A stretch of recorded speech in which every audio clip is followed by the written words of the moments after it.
Okay. Good afternoon, guys. I hope everybody had a good lunch. Yeah? Still? You having good? My name is Charlie Garza, I'm Chris Cannon. and we're going to be leading your session today on Socratic seminars, discussion versus debate. If you are just walking in, make sure you have one of the handouts from up there and you've signed in. There's a text up there that we're going to be looking at a little bit later here. We'll give you some time, a couple minutes to read that if you haven't already. We're going to be using some metacognitive markers for that are already posted up here for you if you haven't seen these before. They're just ways to mark your text real quick as you kind of have thoughts while you're reading. Let's go ahead and jump into Socratic seminars. And we'll look at kind of what a traditional Socratic seminar model is for us here. So kind of looking at our tallies that we had as you guys walked in, you can see I have a couple people in here who have actually never tried a Socratic seminar. So just to kind of give you the basis of what it is, if you've never done it, never heard of it, a Socratic seminar is a dialogue where you have participants who are going to seek to have a deeper understanding, usually about a text. They're looking to have complex ideas and be able to share those ideas with one another. The biggest part of it is being able to share different perspectives while interacting with a piece of text.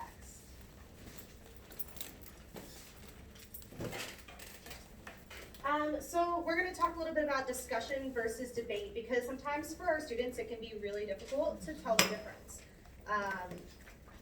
So when we're looking at a discussion, and that's what a Socratic seminar is in its traditional sense, it's a discussion. We're not looking to have two sides. We want to have many sides. We're also looking to have a broad topic, something that there can be a variety of answers to. We're looking to gain deeper understanding and meaning in that topic. And there's not going to be any winners and losers when we're done. So on the other side of that, we have debate, what we usually do as a philosophical chairs, right? Where we have two lines. So there we have two opposing sides. You are either yes or no. You're going to have to find a topic that allows you to have that agree-disagree type of spectrum. When we're listening in a debate, we're listening for flaws in logic and those types of things in order to persuade for our side. In a Socratic seminar, that's less of the idea. We want to listen for understanding. And then, of course, in a debate, you're going to have a clear winner and a clear loser. Unless, of course, both sides are completely equal, but how often does that happen? Go ahead and go to the next one. So I just want you to take a second, and with whoever is right next to you, just think about what is the value of having discussion in your classroom and making sure to maintain discussion versus the debate. We'll just take about a minute here. Hi.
But I would like to try that. All right, I'd like to have you guys inside.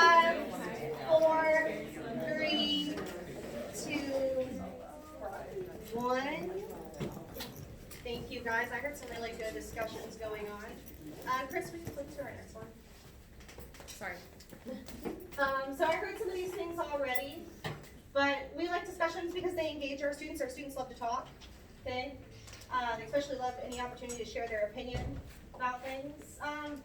Having discussions helps teach open-mindedness by being able to hear those different perspectives and respond to them. It encourages active listening, which is important. So many times our students get so caught up in what they want to say, they get so excited about a topic that sometimes they tune out what's going on around them. And Socratic seminars and discussion is a great way to have them practice those active listening skills by summarizing what they've heard and validating each other before giving their own opinions. It also helps students to explore different perspectives by hearing from other people. It promotes their critical thinking skills. It helps them develop empathy, which is, I don't know about at y'all's campuses, but it's a big word, a big thing that we're working on, that our counselors have programs for, helping our students develop empathy. And then finally, it helps them recognize and kind of embrace their own experiences and take power in their voice.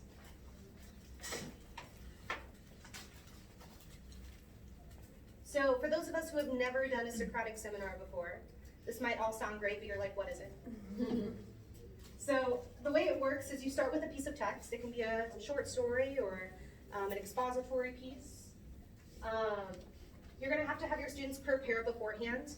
You want to have them read it ahead of time, annotate with metacognitive markers or whatever your preferred form of annotation is so that they're marking their text.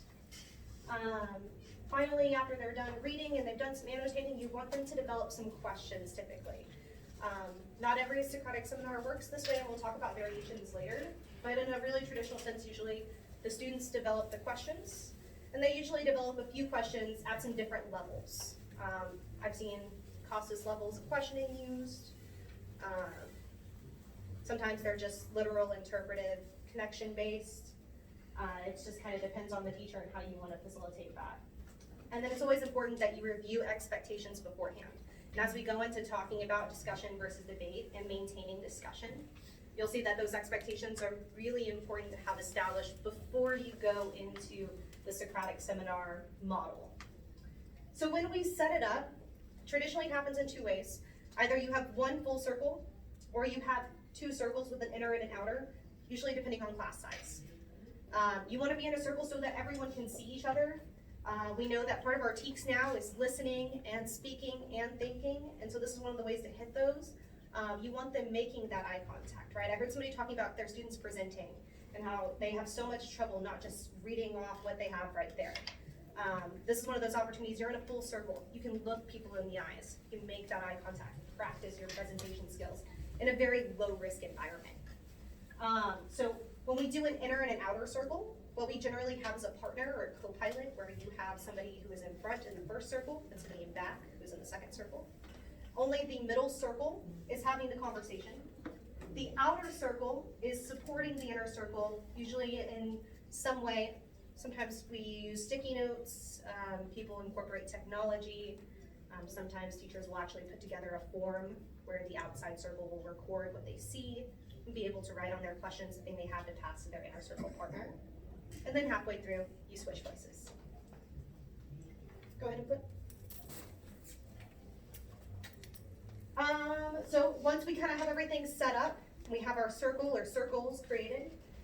Our job as the teacher is to facilitate.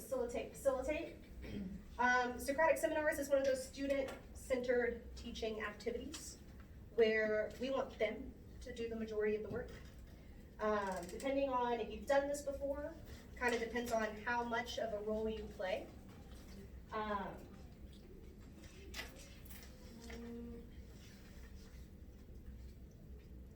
So if you have never done this before, you might need to have more questions prepared in advance and be able to scaffold more. But if you have kids who have done this a few times, then you would hope that they're able to bring their own questions. And of course, you can use a student leader to help facilitate too.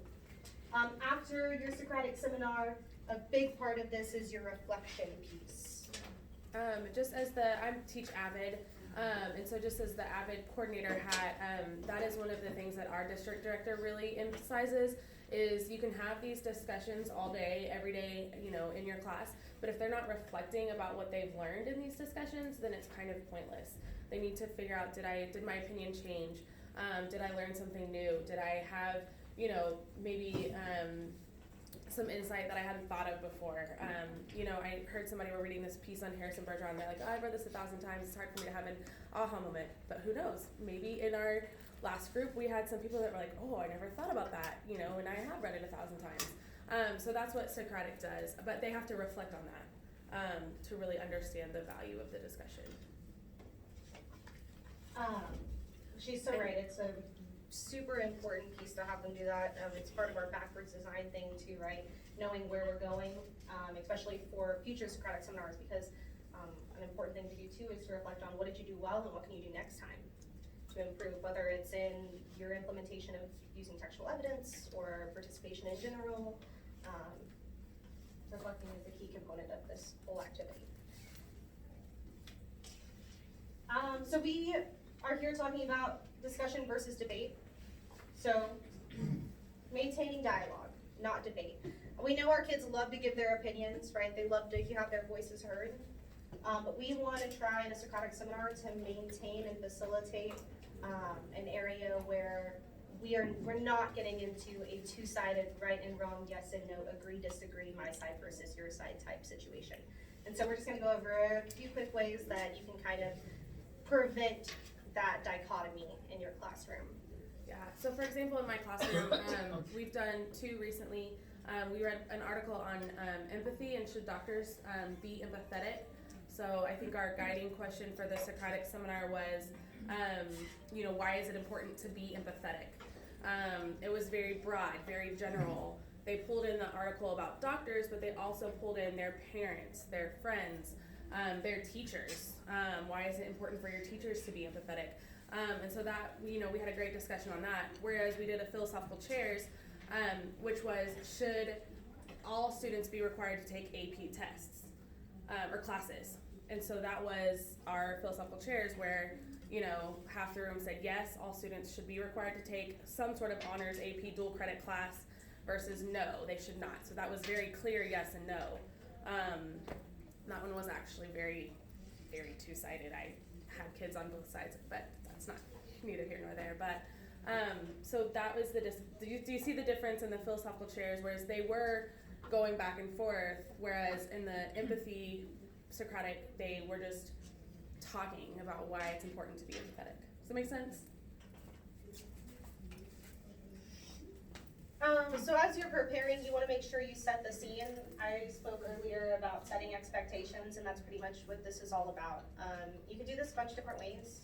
The way I set my classroom expectations is the same way I set my expectations before we do our first Socratic seminar in the year.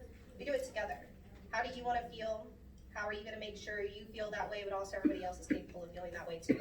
And then I just compile all of their thoughts into one, big old chart paper, and that's what we refer back to whenever we start getting off course. I've seen people do like short quizzes, and I think that's a great thing to do too, just right before. Maybe you've built your expectations earlier that week, but right before you go into that Socratic seminar, doing a 5-6 question little Google form to review those. You can also have students create kind of like stems for themselves for if they start getting too argumentative, too passionate maybe, or see somebody who is starting to get frustrated, different stems that they can use to help steer the conversation. Or you can also provide those stems, of course, depending on the class.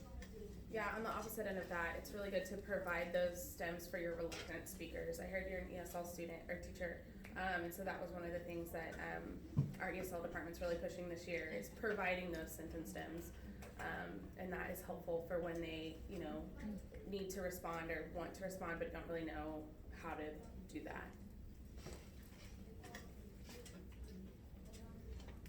And then as a teacher yourself, you have to prepare too.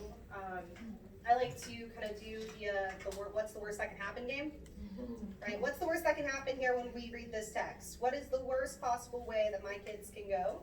and prepare how I'm going to deter that. Because at some point, they can go that way, and sometimes it has. And there have been times when I haven't prepared for that, and I found myself in a moment where it's high stress, it's high anxiety.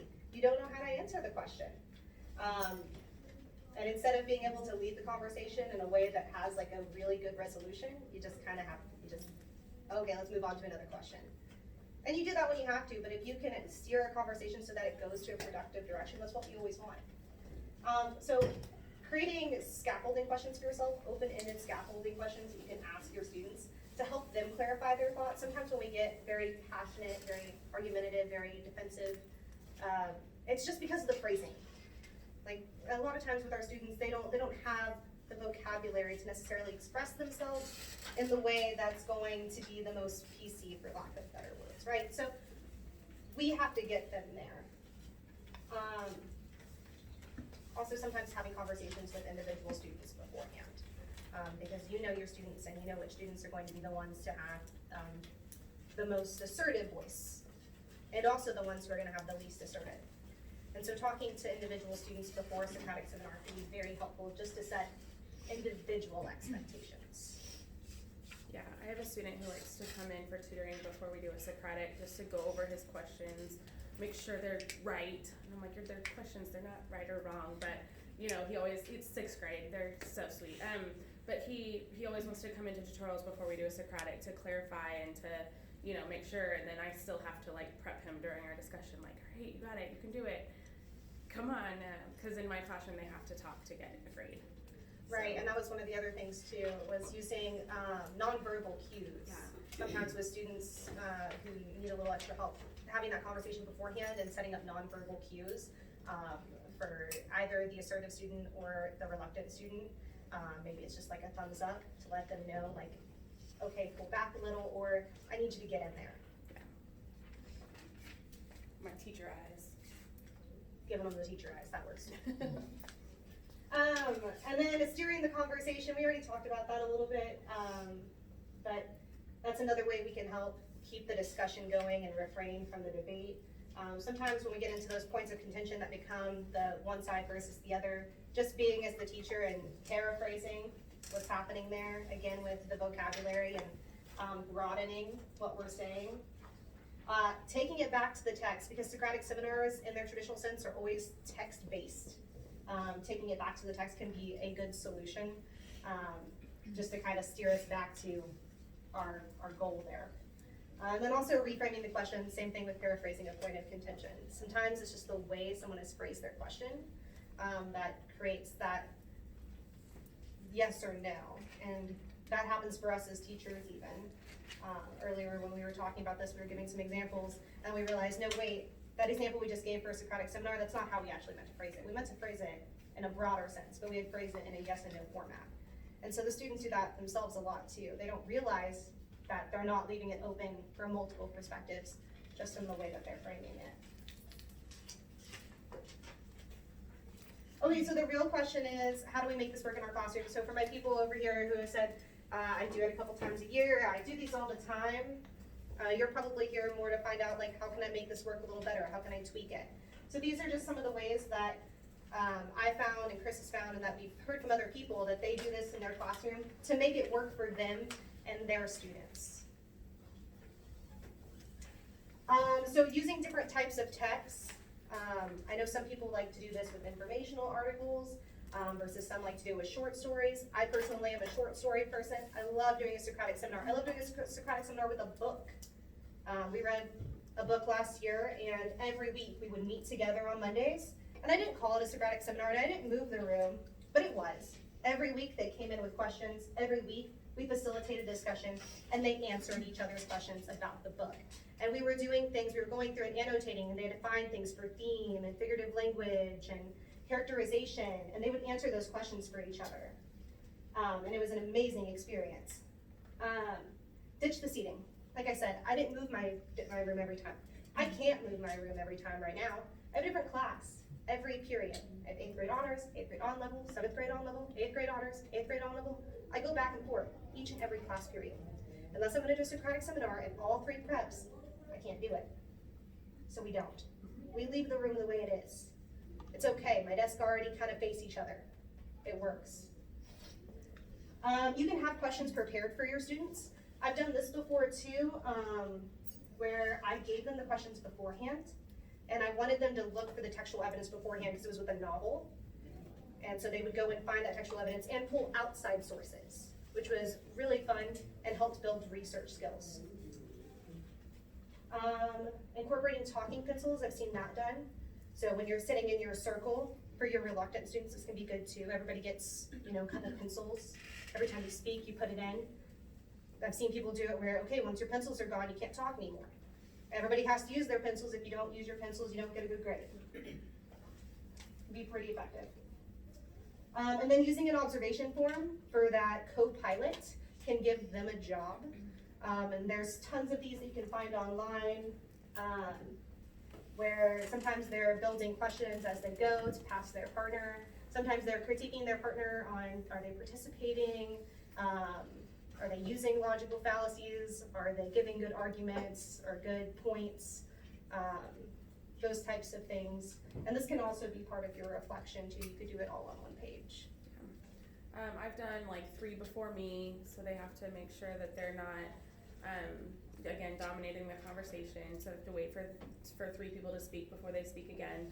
And then that kind of also activates their listening, because sometimes what they're dying to say, somebody kind of says, and so then I've had that person, like, as they're waiting so hard, they're not listening, and then they're like, okay, 3 people talk, and then they say something that somebody else just said, and I'm like, hey, come on, were you listening? And they're like, no, I just was waiting to speak.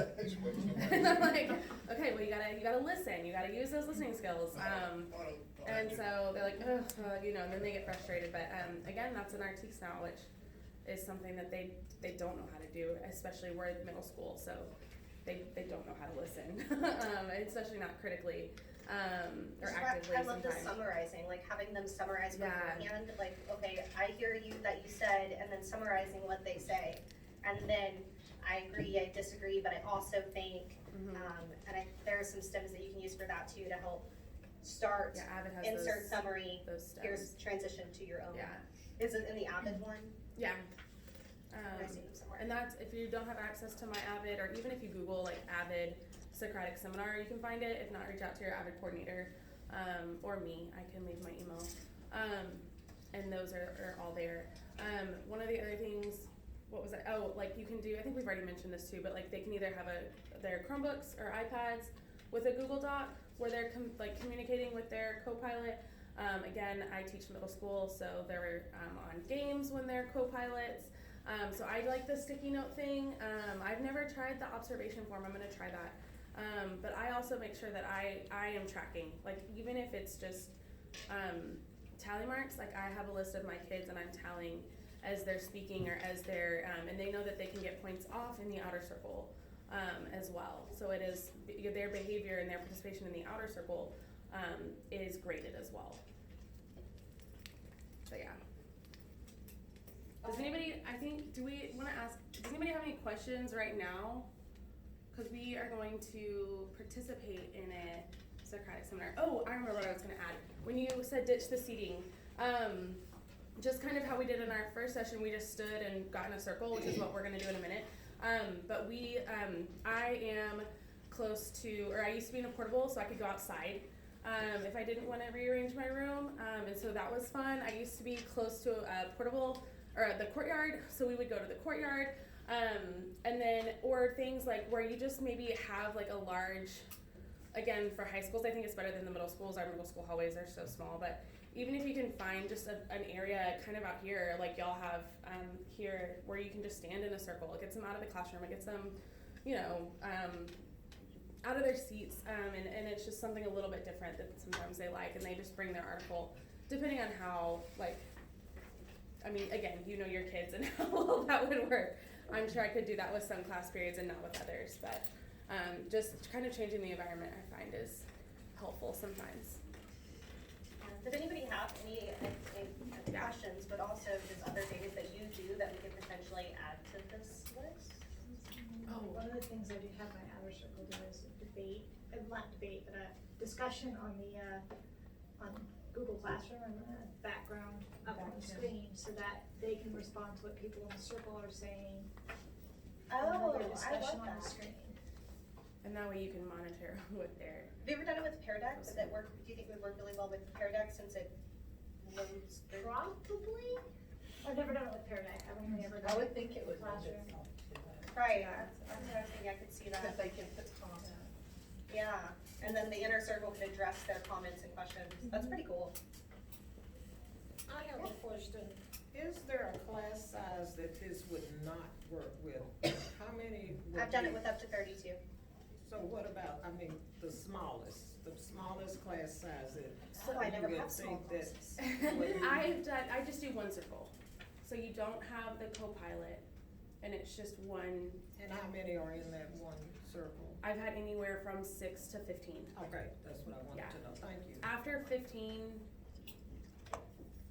I'd say like 12, 15. yeah, I would say after 12, 15, I would do an inner outer. Okay, thank you. One thing that I found helpful is I have an item that's kind of like, that represents the person speaking.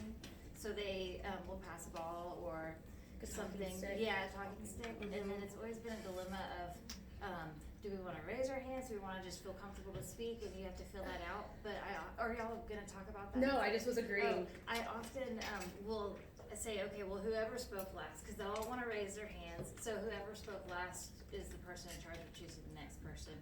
Or I designate a leader for a particular question, we shift it. to the Yeah. next question. I've done that before, and I've used like a stuffed animal I just brought from home, and that way they could throw it, and nothing was going to, be damaged, and no one was going to be injured. Again, we teach and- middle school. It was very exciting for them.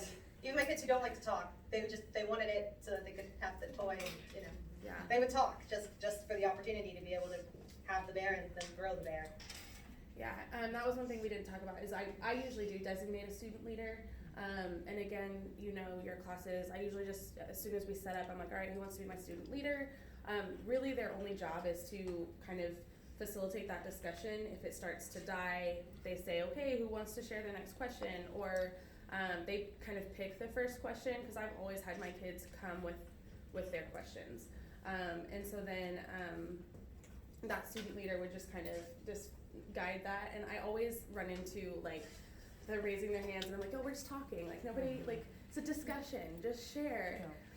But I need to try that because it is like, and so then they're still raising their hands, but then my student leader is kind of picking, and so I need to try that, and then like you throw and still the 3 before me, but I like that. So how do you address the problem? Because what I have is my students keep trying to talk to me instead of each other. I will literally cover my face with my clipboard and just tell them no, or I'll turn my back. Cause I mean, and when they just start, I'm like, y'all don't look at me. I'm just taking your grade. Don't look at me, I'm not, and so they will, they'll turn around and look at me. I just tell them no, quit. I literally just cover my face.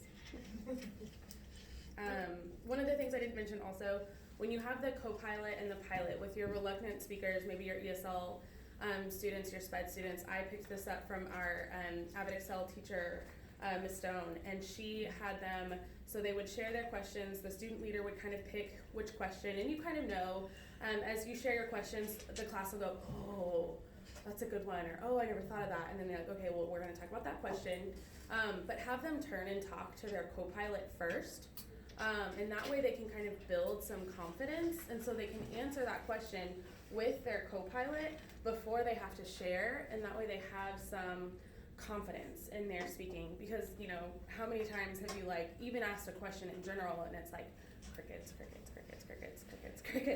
but if they turn and talk and have that kind of confidence already, being getting that approval with their co-pilot, it just eases the discussion a little bit quicker.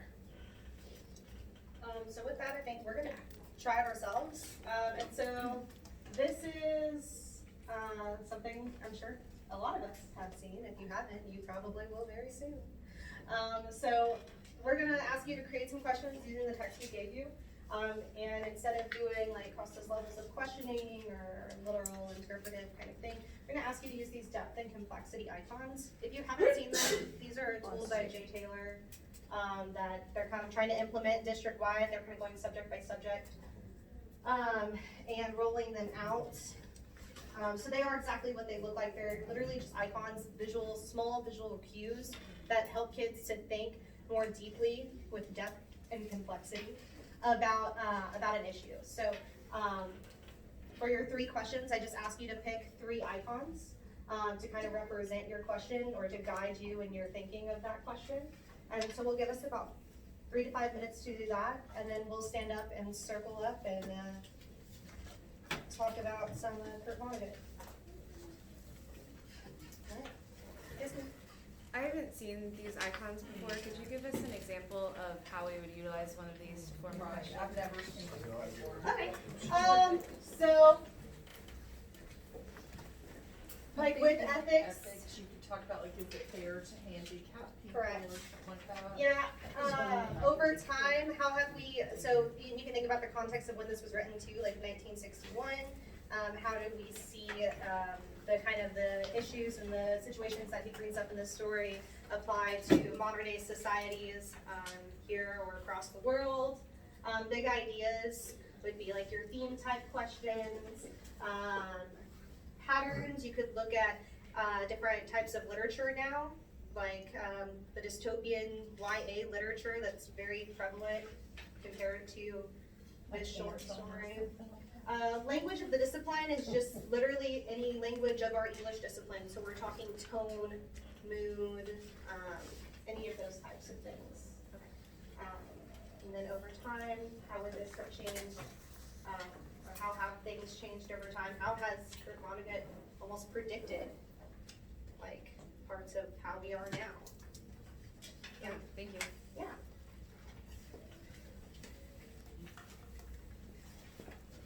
There might actually be a session today over these. It was a class.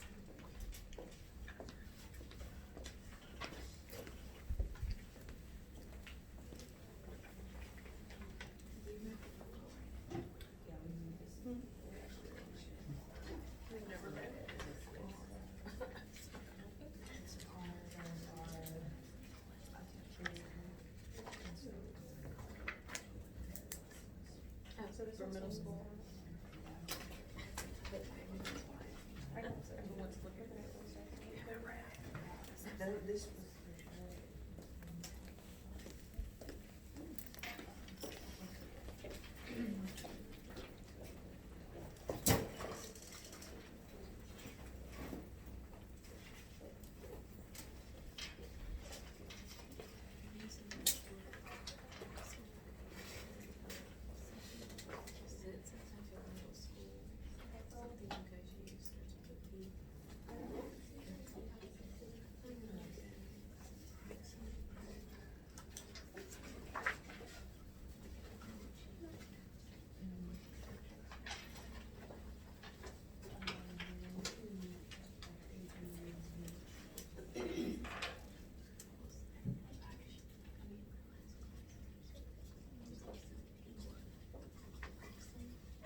It's a slide.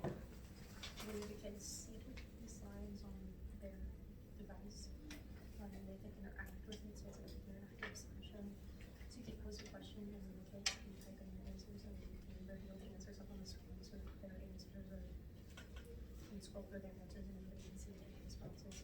There's also a bunch of things that like it's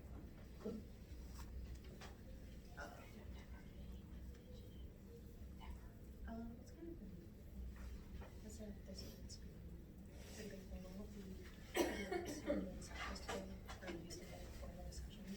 So if you go to any of the sessions, are you saying these are just, why are you using those?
Yeah, right, right. They took away literature and they took away like funerals because it made people sad and. That's why it's Ray Bradbury. I own the whole Ray Bradbury, collection of the TV show we made. Yeah, Fahrenheit 451. Oh, I'm talking about Fahrenheit and then I said Anthem, yeah. We did both of them. I thought that sounded very. Yeah, I was like, wait, I started talking about Fahrenheit and I didn't It's tell those, you. it's I was- those bags of birdshot that are weighing you down. Well, I was talking about Anthem and then I segued into talking about Fahrenheit and didn't realize that I didn't tell you I was talking about that one. There was a series a long time But ago. Anthem is kind of like everyone's equal as well, like, they're, like when you're born, you're given a job and you don't get to choose what your job is and people like don't live with families and live in like these like halls and, you know, they choose who you breathe with, like it's scary. I love this turkey.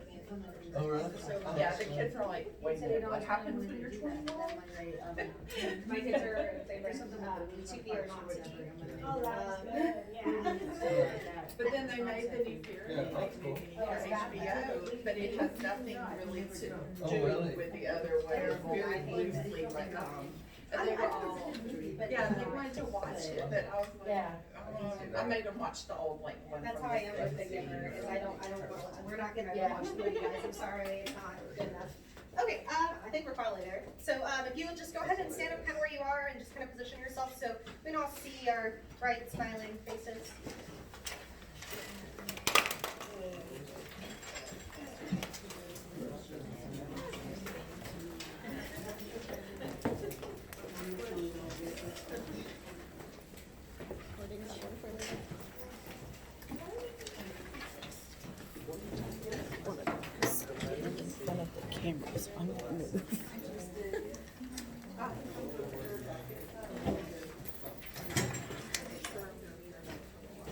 Alright, I have it written down. You're kind of in the middle or on the outskirts and you can just scooch yourself.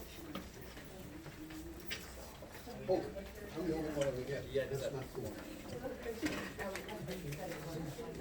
There you go.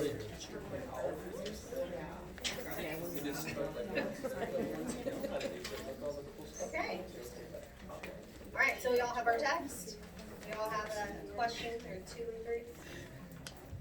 Do we have somebody who would like to pose our first question? Thank you. My questions are rough, because I was, anyway. It's kind of a two-part, so maybe y'all can help me refine it. What are the qualifications to be U.S. handicapper general? How does this speak to his character?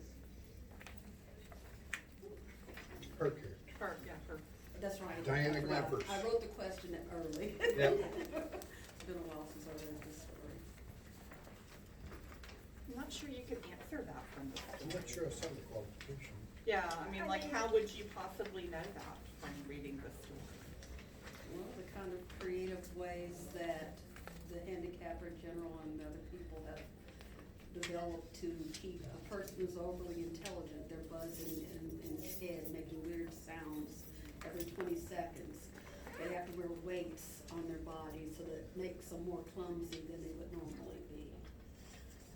So in response to your question, one of the qualifications of the handicapper general is that he or she has to be of the elites, because as I recall, and it's been a while since I taught English too, so I don't remember all the details.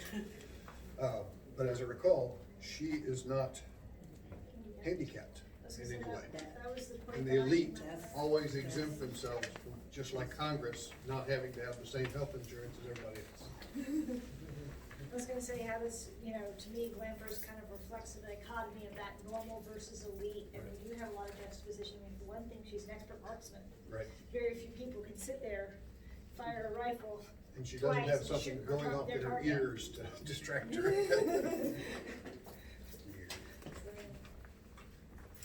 So maybe saying like, what are the characteristics of Well, that's kind of the? the second, yeah. Yeah, I could see that one. They could definitely come up with some answers. So we're supposed to come up with answers for that. We are the Socratics. Oh, well, I meant like students. You gotta have your student hat on.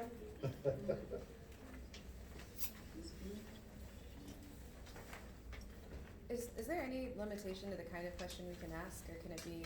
No. Okay, so I'm. Appropriate, that's usually what I tell the kids. Appropriate. Yeah. I teach seniors, I say, GIS the appropriate, please. I hadn't read the short story before, but I have read a good chunk of his novels, so I'm wondering if this came out prior to Sirens of Titan, because it's like, has anybody in here read Sirens of Titan? Okay, so this is clearly a reflection of the same sort of climax of Sirens of Titan, so I'm wondering whether this led to that or that led to this. But the same thing is present in the novel. People handicap themselves, they have sirens in their ears. Patterns. Yeah. So, does anyone know when Sirens of Titan came out? I think it was 63. So We this could take our devices and look it up, but we Yeah. don't get distracted and get on. So it started here and then developed into something greater. This is not exactly cross-discipline, but it's so interesting as you were talking about different dystopian literature, going from 1984 to Brave New World and on. It's so interesting how they all come up with similar societies, very tyrannical societies who control everything in your life. Is our society anything like that? Is there anything about that that reflects in our society today? I think it reflects the American ideal of justice and equality. It's just taken to that flip side of it. When does justice, when does equality go too far? When is that democratic ideal too much? And then, of course, there are some societies that are much more controlling, like in present day, like say North Korea or something like that, where they limit access to the internet and, you know, things like that, so they control their citizens much more profoundly than, of course, here in the United States. What I find fascinating in Barnegat is how even though we have this ostensible equality, they judge each other by the amount of handicaps they have. Yes. They still You know, judge each other. And they're still no matter envious what. of those with the higher handicaps. Yeah. You know, we still have that disparity of. Yeah, let's try to do the three before me thing too, just so we can hear from everyone. Yeah, just go ahead and jump in. I haven't ever done a Socratic seminar before, but I wanted to have my question to see if this would, I thought it was an cross-discipline question, and I was going to ask, in what way could you compare this government system to communism? Would that work as a Oh, yeah, cross-discipline? definitely. I was gonna, address your question. I'm thinking in our society, we have the issue of if we wanna get something really, productive pushed through, there's all this red tape that so often we have to go through to make sure it's not gonna step on anyone's toes, or if there's all these, regulations that we have to abide by, which in some way that might be us handicapping ourselves for further progress.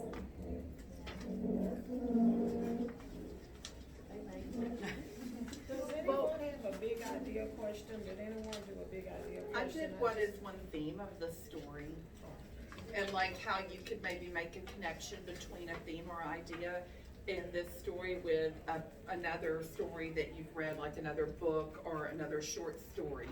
Like, can you think of another story that you've read that has similar themes in the same kind of society, like a dystopian society, and they could talk about like The Giver or Fahrenheit or Anthem or any of those?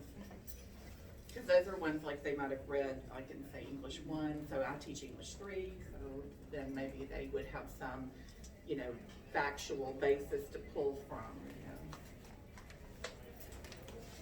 I hadn't read this before, and I suppose it's more of an unanswered question, but they're talking about handicapping those who are gifted or exceptional. What do they do for people who are actually handicapped? Like people who are blind or deaf, like do they try to bolster those people or? Well, if you see it when they talk about the announcer, they say all announcers have, speech impediments. So I think possibly in some way they bolster them by giving them career. So maybe all visually impaired people are artists. I like your question about comparing it to communism, and I think an interesting thing to do would be to say, what present or past governmental or societal systems would be similar to this? And you can look back to the period of the Inquisition for the Christian church. You can look back to communism today, and even Sharia law that dominates the way you live. And you have to live the way they tell you to, or else you die. It's actually a writing prompt in the Yeah. 8th grade springboard book is to compare welfare giver society Okay. to societies around the world. So we just finished that exact essay. Actually, two kind of going along like her deal. Maybe if you pushed it even further, like, are steps for things to be done? Like, at what point should a government step in and make regulations? You know how like now when you go to do something, you do have to get approval and follow the rules. But at one point, do the rules either inhibit, going forward, or who should make the rules that we have to follow? Well, the beginning question is how do we handicap those in today's society who might otherwise perform better? Or our students is what Yeah, I how would do we want. handicap, I mean, in this audience, yeah, how do we handicap our students? My ninth grade student, my ninth grade grandson, I should say, he's not my student, is handicapped in that way. Because even though he's among a regular school, he's bored. And so we have those students, that's why we put them in AP classes, that's why we put them in advanced classes. That's your government stepping in and putting regulations that you teach to the middle level of the class, Correct. because they're then requiring, that would all spin off on that, I would like. I have a daughter in the same situation, and, that whole, we're handicapping students by having just age segregated grades. Yeah. Instead of readiness segregated grades. Harrison was cheating. Harrison, yeah. He was 14, he was a freshman. And do we sometimes, group our students based on their aptitudes in class? I mean, I know that probably isn't ideal, but it just tends to happen, or they, kind of do that on their own. Self-segregate. Yeah, they kind of self-segregate and, so And sometimes we have to desegregate. yeah. So I was going to get a question, what role do we have Taking in into consideration the versus use of quality? handicaps. Hold on. Yeah, go ahead. I don't, are there, is there time on? They must have let out earlier. Okay, how does this view of the future speak to our current society's need to level the playing field for everyone? I think piggybacking off that, when you think about equality, there's like equality of opportunity, which I think is what most Americans deep down really want, versus equality of outcome, which I think is often a straw man argument that a lot of people have against certain versions of equality, when no one really wants to force people to be the same. It's more about giving people an equal opportunity, and the people that are more hardworking and more talented or whatever, people can thrive in different ways, but making it fair at the outset for people. Leveling the playing. Yeah, in the beginning as opposed to a leveling at the end. Right. Okay, I think that's it. We're gonna have a couple minutes to just field some questions or thoughts, reflections, because we have to reflect, right? So we're just gonna take about 2 minutes to, Did you have a copy of this presentation? Did I get here late? nope, but I can have it sent out through your emails, like a little sign in. Does anybody have any questions about the process? Well, I think it's interesting the resemblance between How much time do you give them to prepare with the text? Is this something you read the 2 days prior and then do questions? Typically, yes. So typically I'll do And here. a day to read the article, a day to generate